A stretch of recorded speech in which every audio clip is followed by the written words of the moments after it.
Hello students, last class में जो अपन कर रहे थे वो कर रहे थे कुछ न्यूमेरिकल्स के थे अपन ने यूनिफॉर्म एक्सीलरेटेड मोशन के।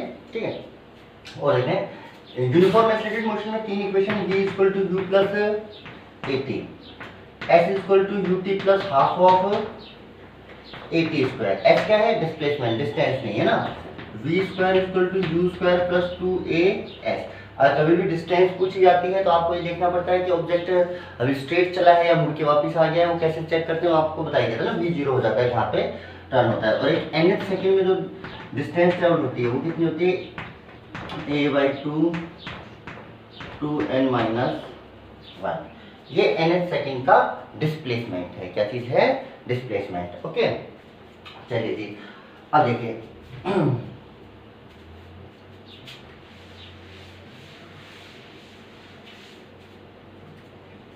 अब इसमें आपसे सिंपली एक क्वेश्चन पूछूं कि मान लीजिए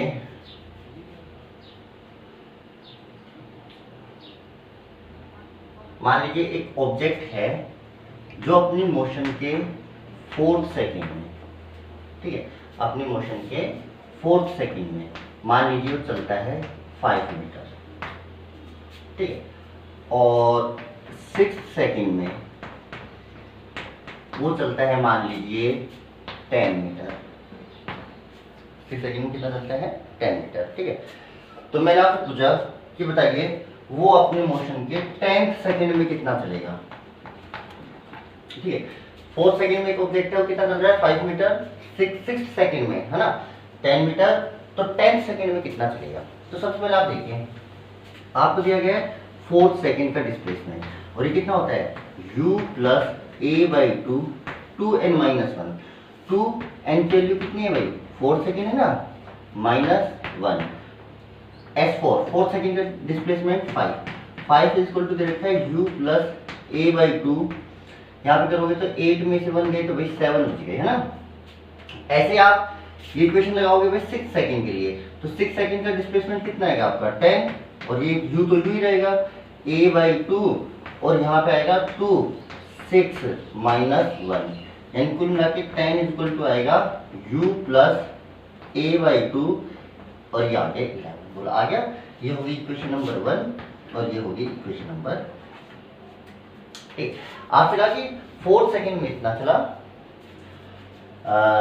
6 सेकंड में इतना चला, तो बताइए 10 सेकंड में कितना चलेगा।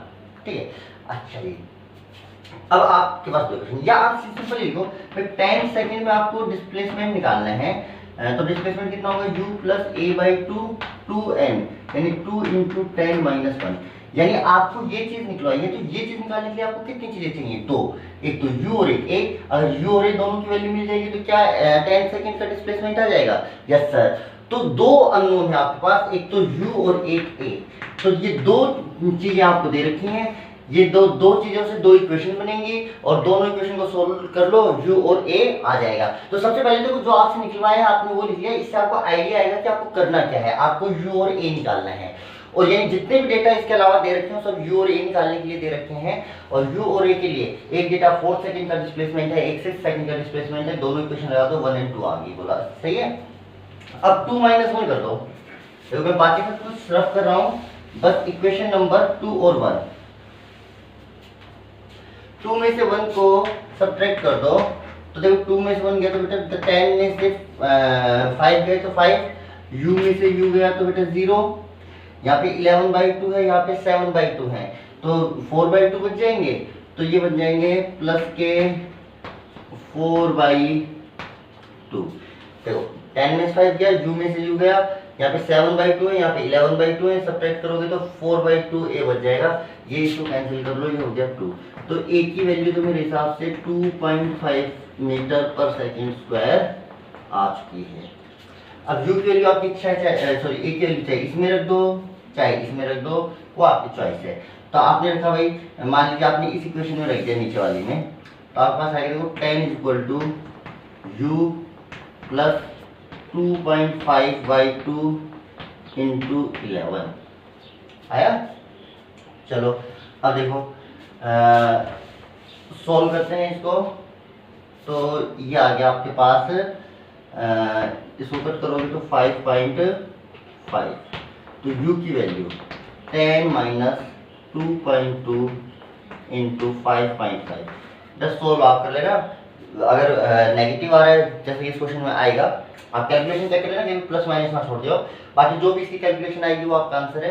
प्लस आ रहा है इसका मतलब स्टार्टिंग में ऑब्जेक्ट इस डायरेक्शन में चल रहा था, और माइनस आ रहा है तो इसका मतलब अपोजिट डायरेक्शन में चल रहा था ना। बस प्लस माइनस से कोई फर्क नहीं पड़ेगा, बस डायरेक्शन का पता चलेगा।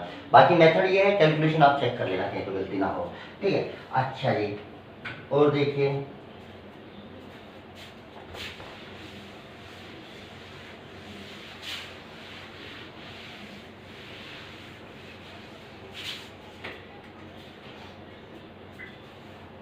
ठीक है। अब बोलते हैं मोशन, इसकी एप्लीकेशन है ना, यूनिफॉर्म मोशन अंडर ग्रेविटी, है ना। ये 1D में पढ़ रहे हैं अपन 1D में ना। अच्छा, तो दो केस पढ़ेंगे, एक तो पढ़ेंगे अपवर्ड मोशन। अपवर्ड मोशन, तो अपवर्ड मोशन में क्या क्या पढ़ोगे? मान लो किसी ऑब्जेक्ट को ग्राउंड से सीधा ऊपर की तरफ फेंका जाए u स्पीड से, ठीक है। तो अपन को क्या निकालना है कि u स्पीड से अगर किसी चीज को फेंका जाए तो कितना ऊपर जाएगा। अगर u स्पीड से फेंका जाए तो कितना ऊपर जाएगा। अच्छा, कितनी देर में वो सबसे ऊपर पहुंचेगा, कितनी देर बाद ये वापस जमीन पे गिर जाएगा, ऐसे कुछ चीज कैलकुलेट करना चाह रहे हैं। तो देखो, जैसे ये ऊपर जाएगा, क्या अर्थ इस पे नीचे की तरफ फोर्स लगा रही है, जैसे ये हवा में होगा तो अर्थ इसको नीचे की तरफ, तो क्या इसकी स्पीड घटती जाएगी? यस सर, घटती जाएगी। तो ये ऐसे घटता घटता कहीं पे जाके इसकी स्पीड जीरो हो जाएगी। वो ऐसे चल रहा था, स्पीड घटती गई, यहाँ पे कितनी हो गई? जीरो। अब इसके बाद स्पीड तो जीरो है पर फोर्स तो तब भी अर्थ तो खींच रही होगी, तो ये वापस नीचे चलना चालू करता है और वापस इसी पाथ पे नीचे गिर जाता है। तो मोशन तो 1D है। अगर वर्टिकल अपवर्ड मोशन की बात करूं तो आपने यूं ऊपर फेंका और उसी लाइन पे पार्टिकल नीचे आ गया। अगर मैं टेढ़ा फेंकता तो फिर 2D मोशन होती है ना, अपवर्ड वर्टिकल अपवर्ड मोशन है ना। अच्छा जी, अब देखिए सिंपली, जैसे मैं अभी आपको क्वेश्चन दे रहा था, ठीक है, मैं ज्यादा छोटे मोटे क्वेश्चन मैंने आपको करवाए नहीं है। इस टाइप क्वेश्चन में आपको बोलूं कि मान लो एक ऑब्जेक्ट की स्पीड इतनी है, ठीक है, उसको मुझे इतने टाइम के बाद रोकना है, तो कितना वो एक्सीलरेशन रिक्वायर्ड होगा या रिटार्डेशन रिक्वायर्ड होगा, कितनी देर बाद रुक जाएगा, रुकने के बाद रुकने से पहले कितनी देर चलेगा, ऐसे छोटे मोटे क्वेश्चन है ना। वो मैंने आपको अभी करवाई, वो आप कर भी लोगे, 9th में कर चुके हैं आप। फिर भी किसी को प्रॉब्लम आती है या चैप्टर खत्म होने के बाद लास्ट में और एक बार न्यूमेरिकल की क्लास ले लेंगे। फिलहाल आप ये समझिए, देखो जितनी भी चीजें आपके पास 3 इक्वेशन है उसमें देखो V U A और T और S, इतनी चीजें काम आते हैं, इनके कॉम्बिनेशन से सारी इक्वेशन आपकी बनी हुई है। तो अभी फिलहाल ग्रेविटी में ये फिक्स है, चाहे ये आपको दे या ना दे, इसकी वैल्यू ग्रेविटेशनल एक्सीलरेशन g होता है और इसकी वैल्यू कितनी होती है? 9.8 मीटर पर सेकेंड स्क्वायर। चलिए जी, अच्छा जी, ये ग्राउंड लेवल ऑब्जेक्ट को जहां से भी आप कभी भी फेंको उसको हमेशा ओरिजिन मान लो। उससे ऊपर की सारी चीजें पॉजिटिव और उसकी नीचे की सारी चीजें नेगेटिव। जिसकी डायरेक्शन नीचे वो नेगेटिव, ऊपर वो पॉजिटिव, ठीक है। अच्छा जी, साइन कन्वेंशन के साथ चलेंगे। तो मैंने इसको u स्पीड से फेंका, तो जो इनिशियल स्पीड तो भाई मेरी कितनी हो जाएगी? देखो ये सिंबल है और ये समझ लो इसकी वैल्यू है, तो वही ऊपर फेंका तो कितनी होगी? Plus u। इनिशियल स्पीड जो आपने दी है इसको, इनिशियल वेलोसिटी, वो कितनी होगी? Plus u। एक्सीलरेशन कितना होगा? एक्सीलरेशन होगा g, और g कितना होता है सर? 9.8। बट मैं कैलकुलेशन अगर आसान हो रही है तो मैं इसको ऑलमोस्ट 10 भी ले लूंगा तो कोई दिक्कत वाली बात नहीं है ना। एक है भाई, प्लस या माइनस, भाई अब तो नीचे की तरफ खींचेगी ना, तो ग्रेविटी की तो साइन कैसा होगा? माइनस। तो ये दो चीजें आपको दे रखी हैं। अब देखो अपन निकाल क्या क्या सकते हैं।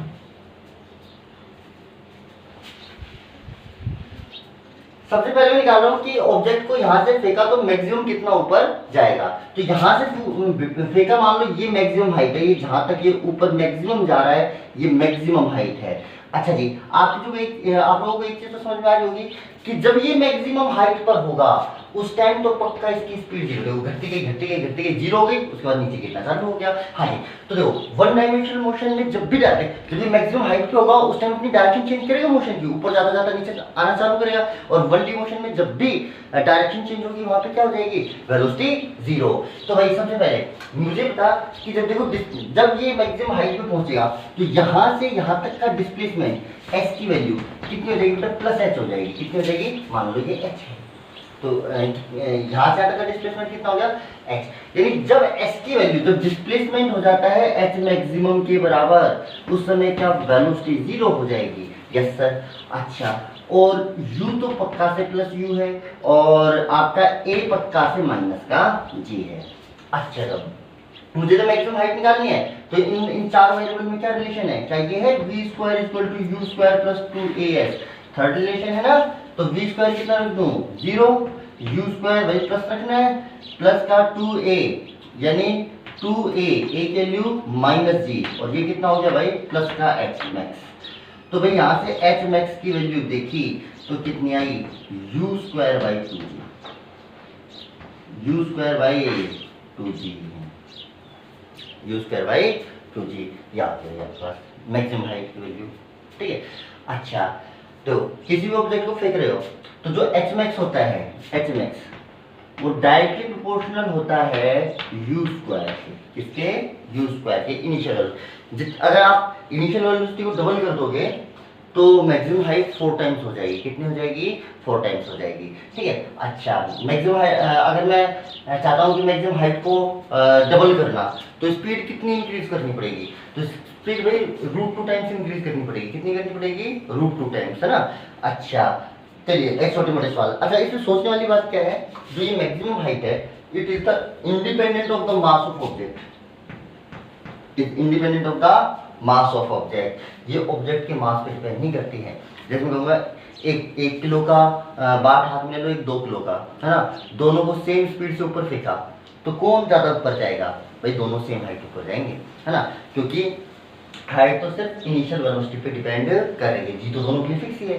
अच्छा देखो ऐसा क्यों है, तो एक तो हल्की चीज़ को एक स्पीड देने में, एक उतनी ही स्पीड एक भारी चीज को देने में, क्या दोनों का फर्क आपको समझ में आ रहा है। भारी चीज को सेम स्पीड देनी, जैसे मैं आपसे कहूँ कि भाई एक साइकिल है, एक ट्रक है, तो दोनों को सेम स्पीड प्रोवाइड करनी है। अगर दोनों को सेम स्पीड अपन प्रोवाइड करना चाहते हैं तो क्या ट्रक पे ज्यादा एनर्जी लगानी पड़ेगी। Yes sir. तो अगर आप दो चीजों को फेंक रहे हो सेम स्पीड से फेंका, तो जो ऑब्जेक्ट भारी है उसको आपको एनर्जी ज्यादा देनी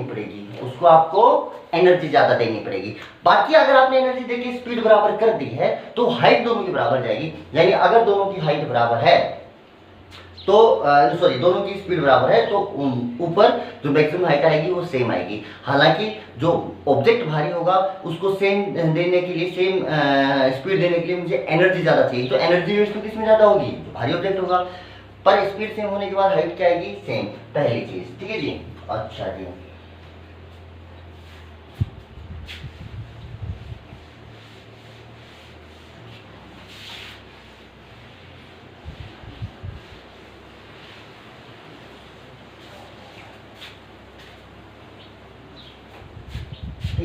अच्छा, और देखिए दूसरा, ये ऑब्जेक्ट वही आपने यहां से फेंका u स्पीड से, ये मैक्सिमम हाइट पहुंचा। ठीक है। अच्छा, मैंने पूछा मैक्सिमम हाइट यहाँ तक यानी पहुंचने में कितना टाइम लगेगा, तो वापस आपको क्या होता है, u की वैल्यू प्लस u, आपको क्या होता है डिस्प्लेसमेंट की वैल्यू प्लस h, और जिस value u square by 2g भी आपकी है तो आप जानते हो। इसके अलावा आपको क्या होता है सर जी, v बराबर 0, उसके अलावा a बराबर माइनस जी, और आपसे पूछा है टाइम। तो आपकी इच्छा है टाइम है तो फर्स्ट इक्वेशन में काम आता है या सेकंड इक्वेशन में काम आता है, तो आपकी चॉइस, आप कौन सी इक्वेशन लगा रहे हो वो आपकी चॉइस है। मैं तो फर्स्ट लगा देता हूँ, v equal to u plus 80। क्या सारी चीजें अपन को पता है, क्या v पता है, जब ये मैक्सिमम हाइट में पहुंचेगा तो फाइनल वेलोसिटी तो 0, इनिशियल वेलोसिटी आपने u से फेंका ही है, a की वैल्यू क्या माइनस g है इंटू t, तो भाई ये कितना आ गया u by g equal to t time. ये टाइम कहाँ तक का है, मैक्सिमम हाइट तक पहुंचने का, यानी यहां से यहां पहुंचने का टाइम। ठीक है। अच्छा, वापस गिरने में कितना टाइम लेगा, इतना ही लेगा या कुछ और लेगा, वो तो थोड़ी देर बाद देखेंगे। ठीक है। तो देखो यहाँ से यहाँ तक का टाइम आ गया। अब मैं कह रहा हूँ कि ये टोटल टाइम यहाँ से ऊपर जाने में और वापस नीचे गिरने में, यहाँ से यहाँ तक टोटल टाइम कितना लेगा, इसको बोला जाता है टाइम ऑफ फ्लाइट। क्या बोला जाता है? Time of flight. अच्छा टाइम ऑफ फ्लाइट देखो, जब टाइम ऑफ फ्लाइट आपसे निकाला, यानी आपसे पूछा कि इस टाइम किस टाइम के बाद ये वापस यहाँ पहुंच जाएगा। जब वापस यहाँ पहुंचेगा तो क्या डिस्प्लेसमेंट जीरो हो चुका होगा? सर जहां से चला था वहीं पहुंच गया। Yes sir. अच्छा ए की वैल्यू भाई माइनस जी आप जानते ही हो, और आपको क्या पता लगाना है? टी। तो भाई इक्वेशन लगा दो सेकंड, देखो s equal to u t. T की वैल्यू क्या रखनी है? Capital t. जब टी की वैल्यू कैपिटल टी के बराबर है उस समय डिस्प्लेसमेंट कितना हो जाएगा? Zero. U t plus half a t square.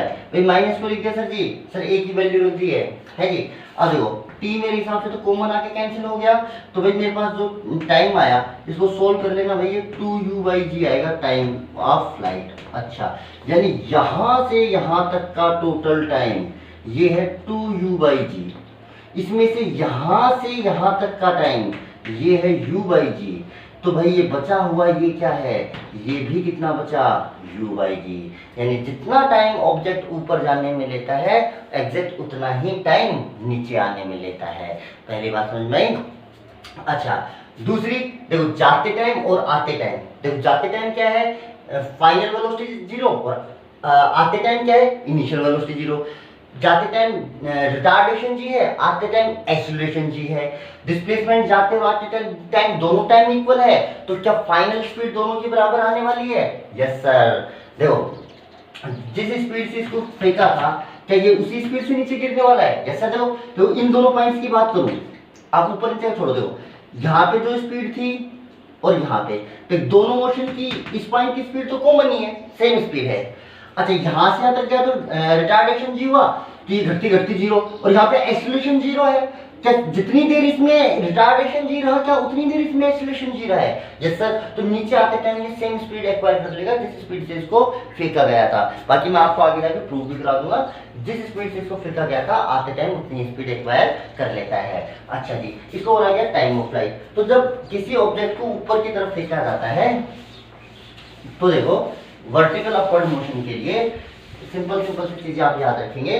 जो मैक्सिमम हाइट है एच मैक्स वो आता है u²/2g। दूसरा जो आपके पास आता है वो आता है मैक्सिमम हाइट, दूसरा टाइम ऑफ फ्लाइट 2u/g। इसमें से ऊपर जाने का अपवर्ड और डाउनवर्ड दोनों टाइम बराबर होते हैं, ये होते हैं आपके u/g। कितने होते हैं? u/g। ठीक है। अच्छा जी, उसके अलावा देखो ये किसी ऑब्जेक्ट को ऊपर फेंका जाए तब की बात है ना। अच्छा और देखिए, और जो टाइम ऑफ फ्लाइट है डायरेक्टली प्रोपोर्शनल टू यू होता है। अगर इनिशियल स्पीड डबल करोगे तो टाइम ऑफ फ्लाइट डबल हो जाएगा, स्पीड ट्रिपल करोगे तो टाइम ऑफ फ्लाइट भी ट्रिपल हो जाएगा। ठीक है। अच्छा जी, तीनों इक्वेशन इसके अंदर जब अपवर्ड मोशन हुई है, अपवर्ड मोशन हुई है, तो भाई किसकी वैल्यू? ए की वैल्यू कितनी होती है इसके अंदर? -g। कितनी होती है? -g अपवर्ड मोशन में। चलो जी, और देखो कुछ बातें करते हैं, आपको समझ में आएंगी। देखो चीजें, जैसे मान लीजिए मैंने किसी ऑब्जेक्ट को यहां से फेंका u स्पीड से ऊपर की तरफ, देखो ये सारे रिजल्ट इंडिपेंडेंट ऑफ मास आ रहे हैं, है ना। कई बार पूछा जाता है मास का इफेक्ट, है ना।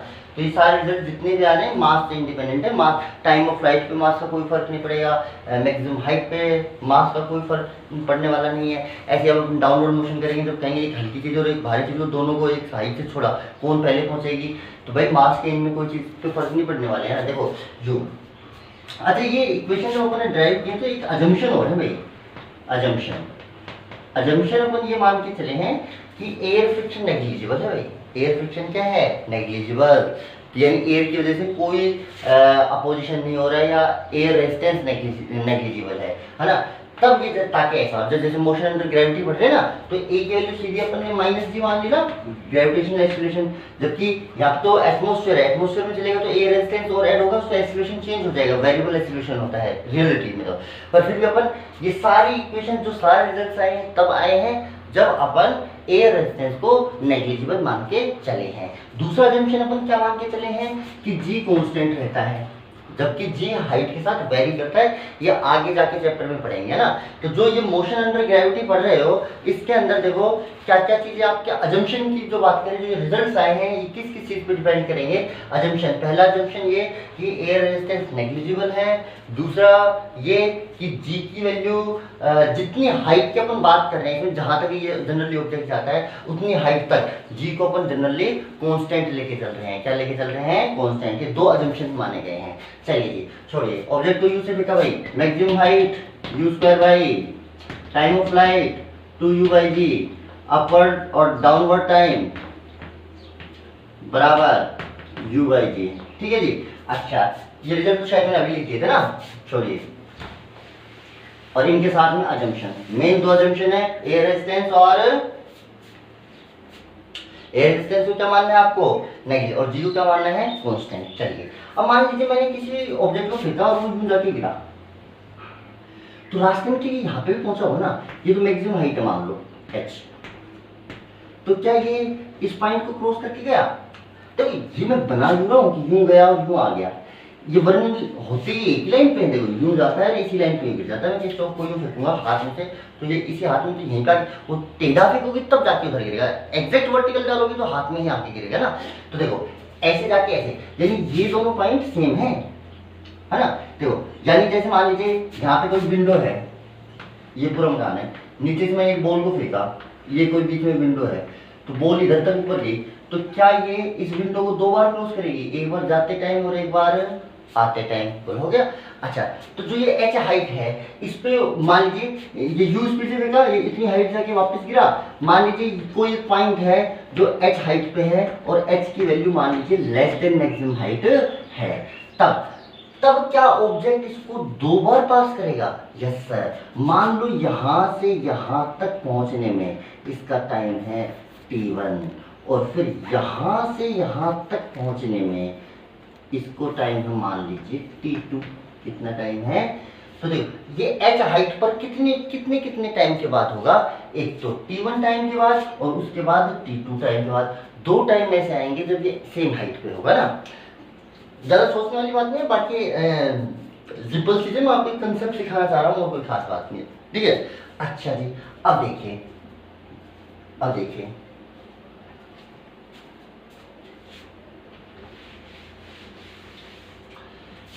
h हाइट पे मैंने कहा कि किस टाइम पे h हाइट पे पहुंचेगा, तो आपने कहा सर डिस्प्लेसमेंट की वैल्यू प्लस h दे रखी है, initial value plus u, a की वैल्यू माइनस g। सर जी सेकंड इक्वेशन लगा देते हैं, s equal to ut plus का हाफ ऑफ at स्क्वायर। मैंने कहा कि s की वैल्यू कितनी होनी चाहिए? Plus h। मैं चाहता हूँ जो प्लस h डिस्प्लेसमेंट है, यानी जब इससे h हाइट ऊपर है तो किस टाइम पे होगा? तो बेटा ये आएगा ut माइनस का हाफ gt स्क्वायर। चलिए जी इसको थोड़ा सा और अच्छे से लिख लेते हैं, और थोड़ा सा अच्छे से देखो, इसमें ऐसा लिखो, तो पूरी इक्वेशन को 2 से मल्टीप्लाई कर लो, तो 2h equal to ut minus gt square. इसको इधर ले आओ, gt square minus ut plus का 2h बराबर। भाई मुझे ऐसा क्यों लग रहा है कि क्वाड्रेटिक इक्वेशन है t स्क्वायर में, किसमें है? t स्क्वायर में क्वाड्रेटिक इक्वेशन है। अच्छा तो इससे t की कितनी वैल्यू आएंगी? क्वाड्रेटिक इक्वेशन है तो दो वैल्यू आएंगी भाई, एक तो t1 और एक t2। अब ध्यान करो, यानी ये t1 t2 वो दो टाइम की वैल्यू है जिस टाइम पे h हाइट पे, h हाइट पे दो टाइम पे होगा ना, तो दोनों वैल्यू एक साथ निकल के आएंगे। इस इक्वेशन के जो रूट निकलेंगे, एक t1 एक t2, वो दो टाइम बताएंगे जिन पे ये सेम हाइट पे होगा। अच्छा अगर इससे मैं बात करूं कि t1 प्लस t2 की, देखो t1 प्लस t2 यानी यहां से यहां तक का टाइम और यहां से यहां तक का टाइम t2, इन दोनों की वैल्यू, तो मेरे हिसाब से तो जो आपके रूट होते थे उनका सब माइनस बी बाई ए आता था। कितना आता था? माइनस का बी बाई ए, तो माइनस का बी, अच्छा ये 2 नहीं लगाया भाई, इधर 2 लगा ना, 2 से मल्टीप्लाई किया ना, 2h ये 2ut और ये gt स्क्वायर है ना, तो कितना आया? माइनस का b by A 2u by G. ओहो, t1 प्लस t2 कितना आया? टाइम ऑफ फ्लाइट के बराबर। अच्छा अच्छा अच्छा, अब देखो एक चीज सोचने वाली है, देखो, और वो तो देखो जैसे मैंने आपसे बोला t1 प्लस t2 है ना, तो t1 क्या है? यहां से यहां तक ये h हाइट पे पहुंचने का टाइम है, ये t1 है मान लो, ठीक है। और इसके बाद का ये टाइम मान लीजिए, ये बाकी का टाइम लगा इसको t2 मान लो t2। तो क्या t1 प्लस t2 बराबर टाइम ऑफ फ्लाइट हो जाना चाहिए था? Yes sir. और ये t1 टाइम है, और यहां से यहां तक का पहुंचने का टाइम है t2, तब भी t1 प्लस t2 कितना आया है? 2u/g। इन दोनों डायग्राम में देखो ये टाइम तो सेम ही लगना है, यानी चाहे मैं कह दूं इधर से यहां पहुंचे, चाहे मैं कह दूं इधर से नीचे पहुंचे, भाई टाइम बराबर लेता है। इससे देखो क्या चीज समझने वाली है, देखो जो समझने वाला बात है, देखो ये आप ये तो जानते हो कि किसी ऑब्जेक्ट को आप ऊपर फेंको तो जितना ऊपर जाने में टाइम उतना ही नीचे आने में टाइम। देखो कोशिश कीजिए, देखो मैं क्या समझा रहा हूं। मैं कह रहा हूं कि h हाइट पे दो टाइम पे होगा, t1 टाइम पे जैसे मान लो 2 सेकंड पे हुआ, फिर 4 सेकंड पे मान लो, तो 2 सेकंड क्या होगा यहां से यहां तक का टाइम, और 4 सेकंड क्या होगा जब यहां से तो एक बार 2 सेकंड पे क्रॉस किया, फिर 4 सेकंड पे। तो t1 ये वाला टाइम है, t2 ये टाइम है, और मैंने ये t टाइम निकालने की कोशिश की तो दो वैल्यू t1 t2 है, इनका सम आया 2u/g।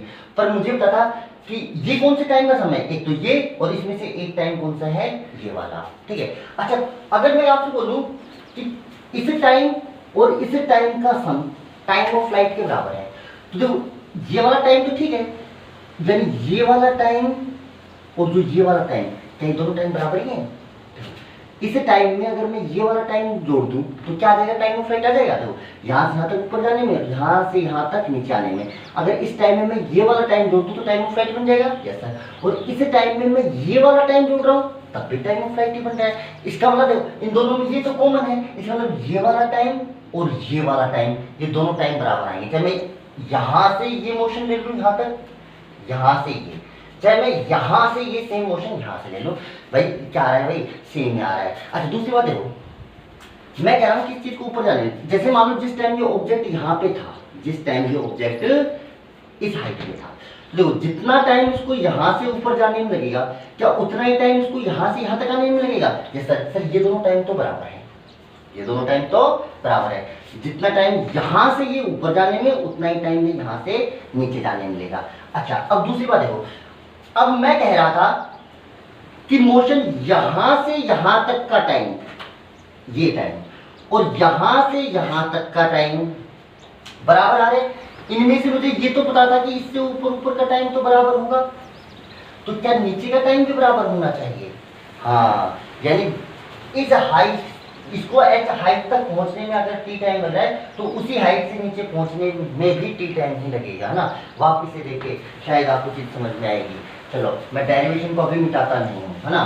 सिंपल सा आप एक बार डेरिवेशन भूल जाइए, आप एक चीज सिंपल से समझने की कोशिश कीजिए, है ना। देखो मैंने कहा मोशन,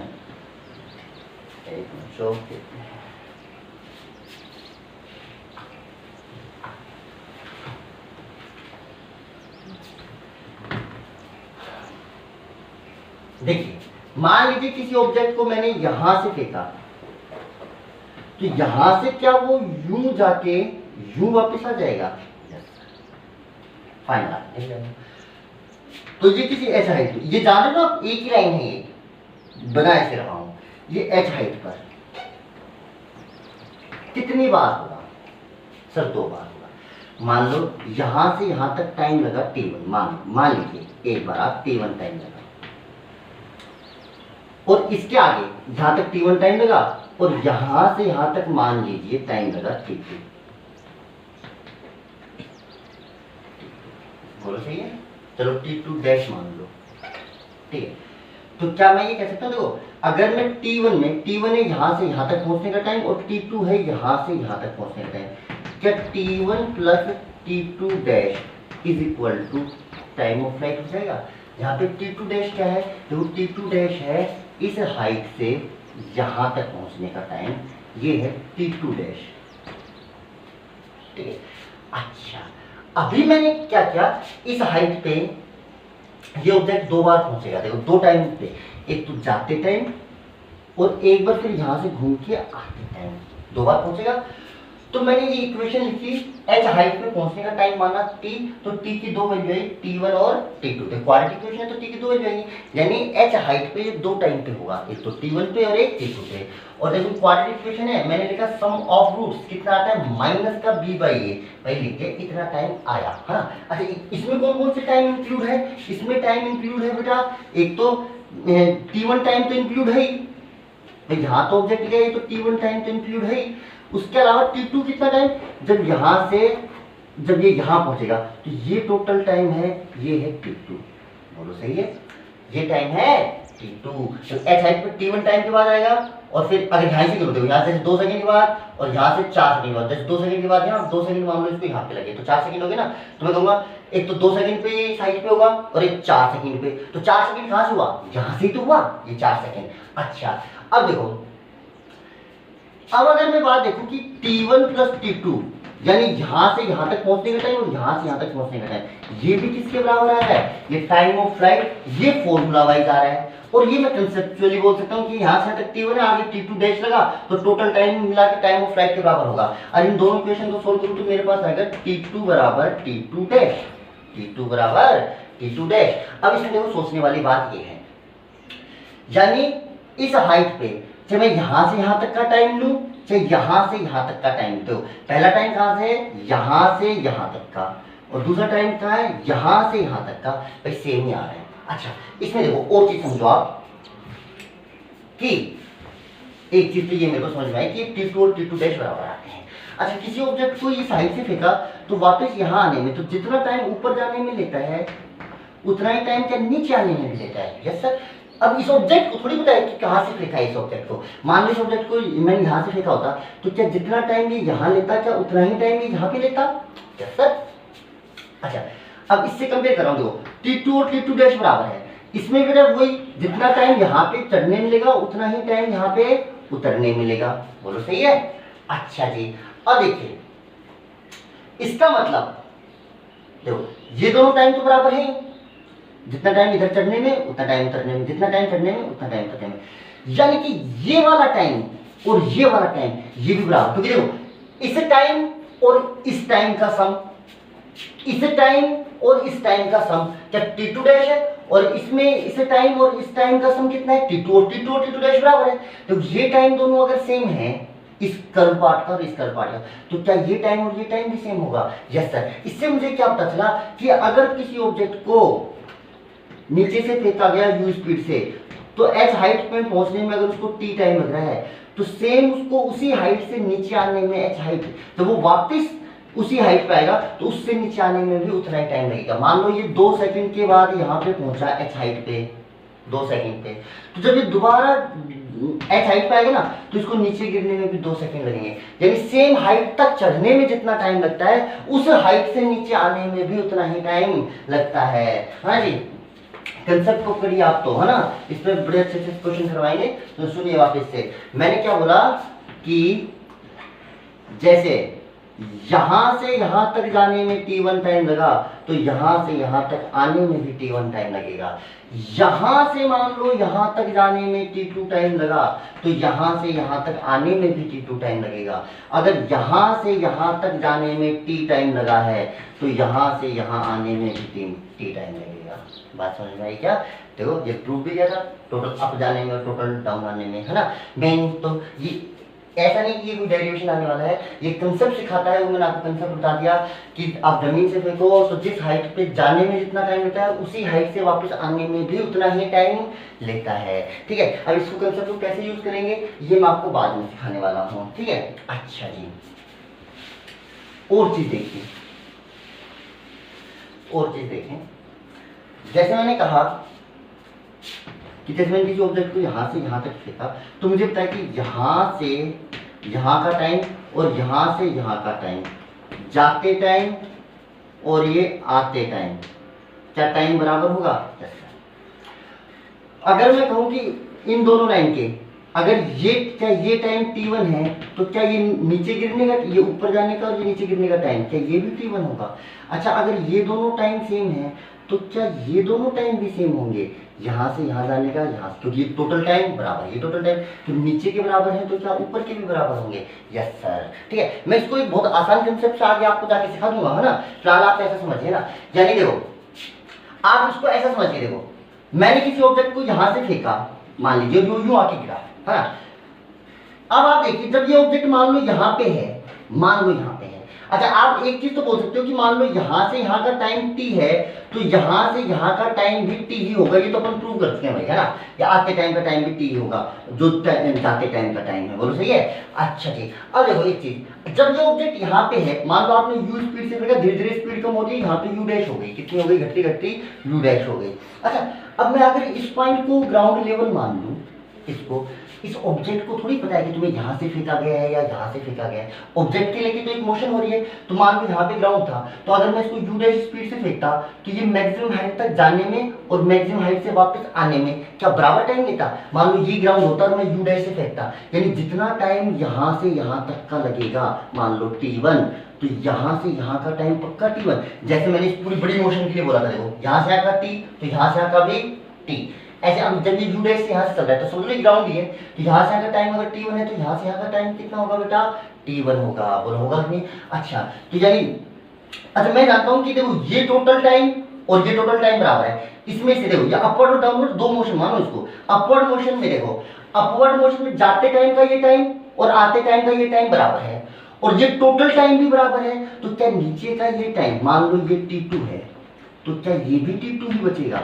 यस सर, क्योंकि टोटल टाइम तो ये t है, t में से t1 टाइम ये है, मान लो ये t2 है, तो इधर भी टोटल टाइम कितना है t, इसमें से अगर ये टाइम t1 है तो ये कितना बचेगा? t2 ही बचेगा बाय डिफॉल्ट। हाँ, तो ये टाइम आपके हमेशा क्या होते हैं? बराबर होते हैं ना। कंसेप्चुअल चीज है, समझ में आ रही है तो बहुत अच्छी है, नहीं समझ में आ रही तो आप ये समझ लीजिए किसी सेम हाइट तक जाने में जो टाइम होता है उसी हाइट से गिरने में भी उतना ही टाइम लगता है। फिलहाल ये चीज आप समझ लीजिए, ठीक है। अच्छा जी, अपवर्ड मोशन। अब बात करते हैं डाउनवर्ड मोशन की। किसकी बात करते हैं? डाउनवर्ड मोशन की।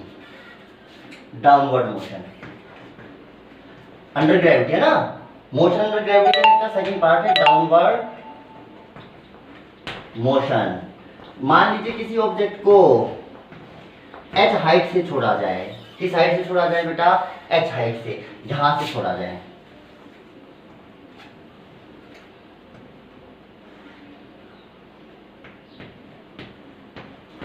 और इनिशियल स्पीड दे दी जाए u, तो भाई u कितना होगा? तो u की वैल्यू माइनस u हो जाएगी। यस सर, डाउनवर्ड है ना, यहां से आपने रिलीज किया, यहां से इससे नीचे की सारी चीजें, जहां से आप ऑब्जेक्ट को छोड़ते हो नेगेटिव, इससे ऊपर वाली चीजें पॉजिटिव। अपवर्ड डायरेक्शन मैंने पॉजिटिव लिया, डाउनवर्ड डायरेक्शन नेगेटिव लिया। चलो जी, बात समझ में आई। u की वैल्यू नेगेटिव, अच्छा a की वैल्यू नेगेटिव। क्या a नीचे ही है? क्या क्या ग्रेविटी अब भी जो एक्सेलरेशन लग रहा है वो नीचे ही लग रहा है? यस सर, एक है ना।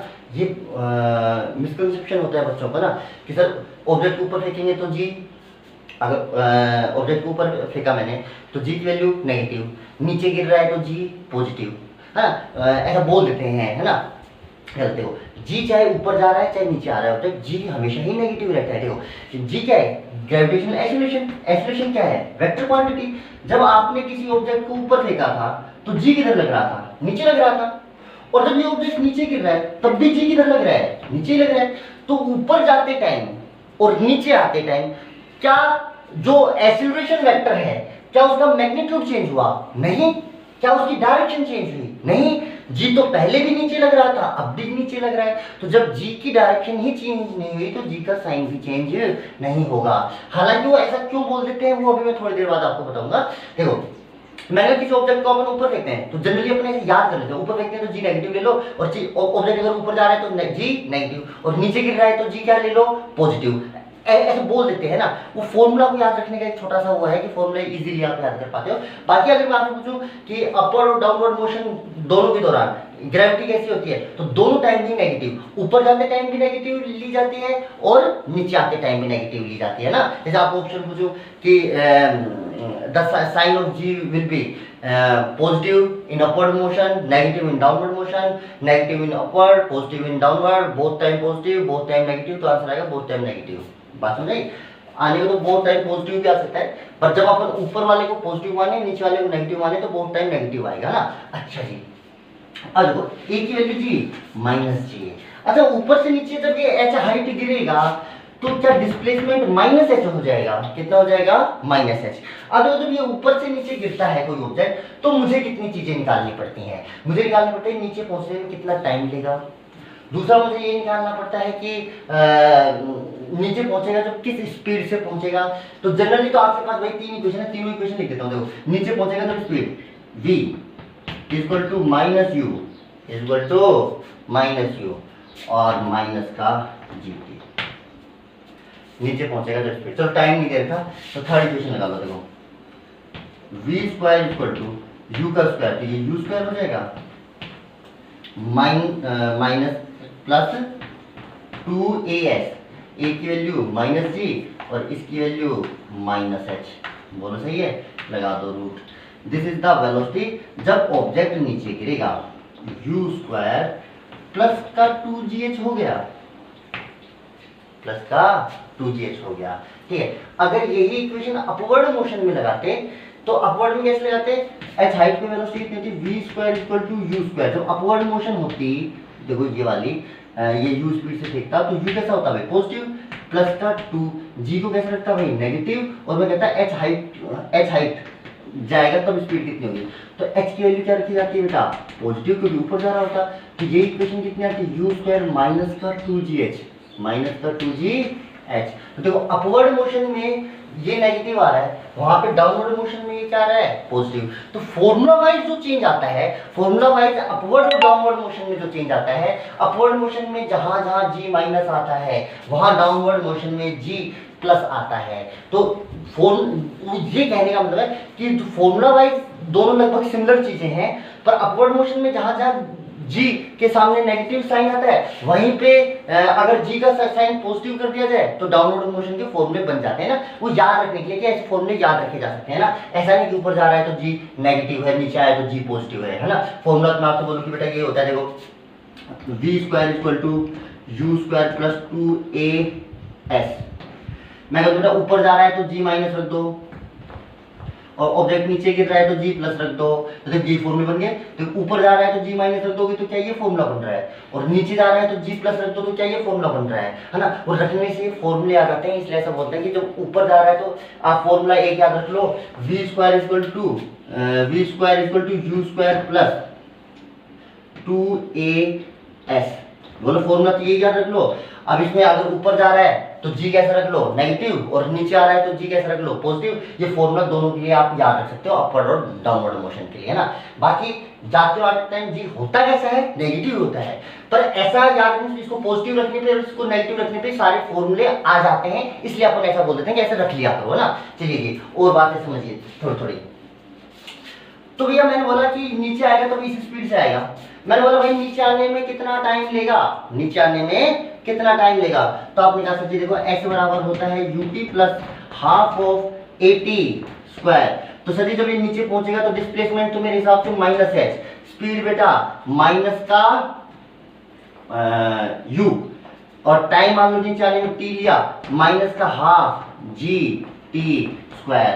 तो देखो माइनस से माइनस सारे कट जाएंगे, तो देखो नीचे आ रहा है तो g कैसा रख रहे हो पॉजिटिव। अगर यही आप अपवर्ड एच हाइट ऊपर जाने में अगर आप कहते हैं, मैं कहता कि एक को नीचे से फेंका तो एच हाइट ऊपर जाने में कितना टाइम लगेगा, एच हाइट ऊपर जाने में। देखो अभी अभी इस इक्वेशन के ही अपन ने रूट निकाले थे, पहले मैंने कहता ना कि किसी को जिसमें t1 प्लस t2 की वैल्यू आपकी कैपिटल T आई थी, कि किसी चीज को आप यहां से फेंको तो एच हाइट में जाने में कितना टाइम लगेगा। तो इक्वेशन देखना, वो अभी थोड़ा सा पीछे वीडियो करके देखना, बस उस इक्वेशन और इस इक्वेशन में यहाँ पे फर्क है, यहाँ पे ये प्लस आ रहा है, उस इक्वेशन में यहाँ पे माइनस आ रहा है, क्योंकि वो कैसी थी अपवर्ड मोशन। तो अपवर्ड मोशन में जहां माइनस आ रहा है, डाउनवर्ड मोशन में g के सामने वहीं क्या आता है प्लस, इसलिए ऐसा बोला जाता है ना। देखिए हर फॉर्मूले में सेट बैठेगा कि अपवर्ड में g की वैल्यू माइनस रखते जाओ, डाउनवर्ड में प्लस रखते जाओ, है ना। पर इसका मतलब ये नहीं कि यहाँ पे g प्लस था भाई, ये g तो यहाँ पे देखो माइनस ही था, वो तो ये माइनस माइनस माइनस कॉमन आके कट गया, इसलिए रिजल्ट जो बचा है उसमें ऐसा बच रहा है कि g प्लस बच रहा है। बोलो बात समझ में। इस इक्वेशन के रूट निकाल लो भाई, आपके पास h आ जाएगा, नहीं सॉरी टाइम आ जाएगा, क्या आ जाएगा टाइम आ जाएगा।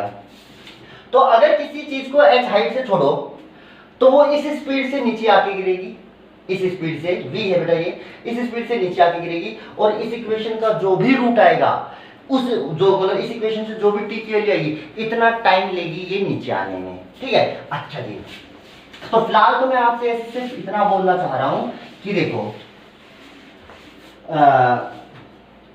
आप अपवर्ड और डाउनवर्ड दोनों मोशन के आप कुछ चीजें देखो, तीनों इक्वेशन कैसे अप्लाई करनी है। अपवर्ड मोशन कर रहे हो तो v इक्वल टू होगा u minus g t, u देखो प्लस लेते हैं जी, दूसरी equation ut minus half g t square, और v square equal to u square minus two g h. और डाउनवर्ड मोशन में ये equation v equal to u plus g t, दूसरी s equal to ut plus half g t square, और v square equal to u square plus two g H. ये तीनों equation तो ऐसी, ये अपवर्ड मोशन के दौरान है, ये डाउनवर्ड मोशन के दौरान है, बस g के प्लस माइनस का फर्क है। यहाँ पे जो g नेगेटिव आता है, यहाँ पे g प्लस रख दो तो वही सेम रिजल्ट आ जाते हैं, ठीक है। उसके अलावा अपवर्ड मोशन के जो रिजल्ट थे, मैक्सिमम हाइट में मैक्सिमम हाइट जो होती है वो कितनी होती है बेटा, u स्क्वायर बाई टू जी। अच्छा, टाइम ऑफ फ्लाइट कितना होता है, 2u बाई जी। क्या अपवर्ड और डाउनवर्ड टाइम दोनों बराबर होते हैं, u बाई जी। उसके अलावा एक कंसेप्ट बताया था, ठीक है। इसी तरीके से इसमें जो नीचे पहुंचता है तो स्पीड किस स्पीड से गिरता है, u square plus two g H, ये नीचे गिरता है जब स्पीड से। और टाइम कितना लेता है, h equal to u t plus half of g t square. इस इक्वेशन का जो भी रूट आएगा, यानी इस इक्वेशन से टाइम की वैल्यू होगी, वो नीचे गिरने का टाइम लगेगा, ठीक है। अच्छा, ये सारे रिजल्ट तो ये थोड़े से, ये तो आसान आ रहे हैं, ये थोड़े से टिपिकल आ रहे हैं, इनको थोड़ा सा आसान हो जाते हैं जब मैं किसी ऑब्जेक्ट को इनिशियली, ये क्या है डाउनवर्ड मोशन में मैंने किसी ऑब्जेक्ट को h हाइट से ऊपर से छोड़ा था नीचे, h हाइट से u स्पीड से छोड़ दिया था नीचे, है ना। अगर मैं जीरो स्पीड से छोड़ता, मान लो जस्ट मैं यू ड्रॉप कर देता, तब भी क्या ऑब्जेक्ट नीचे गिर जाता। तो अगर मैं इनिशियल स्पीड जीरो लेके चलूं तो इसको बोलते हैं फ्रीली फॉलिंग। कैसे, फ्रीली फॉलिंग, है ना। तो फ्री फॉलिंग जो होती है, फ्री फॉलिंग का मतलब इनिशियल वेलोसिटी जीरो, तब ये रिजल्ट बहुत आसान हो जाते हैं, ये वाले रिजल्ट भी। और आपके 90% केस में यही आने वाला है। देखो, यानी जब मोशन डाउनवर्ड मोशन स्टार्ट हो, डाउनवर्ड मोशन जब स्टार्ट हो तो इनिशियल वेलोसिटी, जैसे मतलब आपकी डाउनवर्ड मोशन स्टार्ट हो रही है तो इनिशियल वेलोसिटी कितनी है भाई, जीरो। तो ये क्या लगेगा, फ्री फॉलिंग। जैसे मैंने किसी ऑब्जेक्ट को ऊपर फेंका तो पहले अपवर्ड मोशन हुई, पर हाईएस्ट पॉइंट पे जाके वेलोसिटी कितनी होगी, जीरो। अब इसने नीचे गिरना स्टार्ट किया, तो जब इसने गिरना स्टार्ट किया तो क्या उस गिरने की इनिशियल वेलोसिटी जीरो थी, ये ऊपर गया तो ऊपर जाने की फाइनल वेलोसिटी जीरो। और क्या ये फाइनल वेलोसिटी नीचे गिरने की इनिशियल वेलोसिटी है, यस सर। और ये भी क्या है, जीरो। तो ये जो मोशन है ये भी किस में आएगी, फ्री फॉलिंग में। किस में आएगी, फ्री, जब ऑब्जेक्ट को इनिशियल वेलोसिटी जीरो से नीचे गिराया जाता है। When these results are converted, ये किस में, फ्री फॉलिंग, जो जनरली आपके आने वाला है फ्री फॉलिंग, ठीक है। v इक्वल टू हो जाएगा भाई, देखो भाई u की वैल्यू जीरो रख दो, रूट टू जी एच। बोलो हुआ नहीं हुआ भाई, टाइम की वैल्यू आराम से निकल जाएगी। ये जीरो रखते ही u की वैल्यू तो कितना आ जाएगा, टाइम की वैल्यू रूट का 2h बाई जी। ये आ गया भाई आपका टाइम आ गया। क्या बात समझ में आ रही है आपको, कर पाएंगे। देखो, इसके ऊपर छोटे छोटे और कंसेप्चुअल, जो छोटे कंसेप्चुअल क्वेश्चन बनते हैं वो मैं कल कराने वाला हूँ आपको। उसके अलावा जो इसके ऊपर अच्छे न्यूमेरिकल्स बनते हैं वो भी कल करने वाला हूँ। जैसे टैप प्रॉब्लम हो गए, वो जगलर वाली प्रॉब्लम होती है, वो सब मैं आपको नेक्स्ट क्लास में करा दूंगा। Thank you.